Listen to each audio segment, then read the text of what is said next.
혹시 빌려준 돈을 받지 못해 고민하고 계신가요? 오늘은 채무자의 숨은 재산을 찾는 방법, 바로 재산조회에 대해 알려드리겠습니다. 재산조회, 이런 상황에 필요합니다. 재산조회는 단순히 빌려준 돈을 못 받을 때뿐만 아니라 소송에서 승소했지만 돈을 못 받을 때, 임금 체불, 투자금 미회수, 심지어 이혼 소송에서 상대방 재산을 확인할 때도 꼭 필요합니다. 왜 재산조회를 해야 할까요? 그 이유는 재산조회를 통해 회수 가능성을 확인할 수 있기 때문입니다. 만약 재산이 없으면 소송에도 실익이 없죠.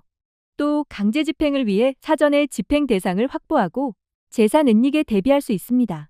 재산조회를 제대로 하려면 단계별 준비가 필요합니다. 먼저 확정 판결이나 지급 명령을 받아야 하고요. 그 다음 법원에 재산조회 신청서를 제출합니다. 신청서에는 채무자의 이름, 주민등록번호, 주소 같은 인적사항과 재산조사 필요 사유를 꼭 기재해야 하고 판결문이나 확정증명원 같은 집행권원을 첨부해야 합니다. 또 조회기관을 구체적으로 지정하는 것이 중요합니다. 예를 들어 은행, 부동산, 자동차 등록기관 등을 명시해야 하죠. 조회 결과가 나와 계좌 잔액이 확인되면 압류를, 부동산이 확인되면 경매를 준비해 채권을 회수할 수 있습니다. 재산조회 준비 시 체크리스트는 첫 번째, 채무자 인적사항, 두 번째, 확정 판결문, 확정증명원, 세 번째 송달증명원, 네 번째 법원 재산조회 신청서 양식, 다섯 번째 조회하고 싶은 기관명 등이 있으니 꼭 준비해주세요. 재산조회를 할 때는 어떤 재산을 어떤 기관에서 조회해야 하는지 정확히 아는 것이 중요합니다. 각 항목별로 조회처가 다르기 때문에 신청서에 구체적으로 명시해야 빠르게 허가를 받을 수 있습니다. 먼저, 은행 예금 잔액은 해당 시중은행의 본점을 통해 확인할 수 있습니다. 신청 시 주요 은행을 예상해 함께 신청하는 것이 좋습니다. 보험 계약 내역은 생명보험협회와 손해보험협회를 통해 통합조회가 가능합니다. 가입 중인 보험이 있다면 해약 환급금 등도 채권 회수에 활용될 수 있습니다. 부동산 소유권은 해당 부동산에 관할 등기소, 즉 법원 등기과에서 확인하며 자동차 등록 현황은 한국교통안전공단을 통해 조회할 수 있습니다. 또한 건강보험 자격정보는 국민건강보험공단에서 확인할 수 있는데요. 직장 가입자라면 근무 중인 회사 정보도 함께 파악할 수 있어 급여 압류의 단서가 됩니다. 마지막으로 국민연금 가입 내역은 국민연금공단에서 확인할 수 있으며 채무자의 과거 직장이나 소득 이력을 추적하는 데 활용됩니다.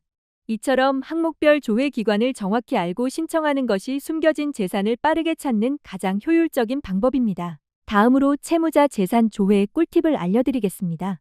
부동산은 등기부 등본, 자동차는 등록원부로 빠르게 조회할 수 있습니다. 둘째, 채무자 주소는 주민등록초본으로 최신 주소를 확인하고 소송 전에 미리 재산조사를 해두세요. 넷째, 연대보증인이 있다면 그의 재산도 함께 조사하세요. 채무자들은 이렇게 재산을 숨깁니다. 채무자는 가족 명의로 재산을 이전하거나 부동산을 팔고 현금을 보유하고 허위 근저당을 설정해 다른 채무가 있는 것처럼 꾸미기도 합니다. 이런 수법에 대비하려면 신속하고 정확한 재산조회가 필요합니다. 재산조회 신청서 작성법입니다. 확정 판결이나 지급명령 정본을 첨부하고 재산조사 필요성을 간략히 적은 뒤 조회할 기관을 명시해 주시면 됩니다. 변호사를 통해 진행하면 절차가 훨씬 수월해질 수 있습니다. 재산조회를 하기 위해서는 법원에 제출할 신청서를 정확하게 작성해야 합니다.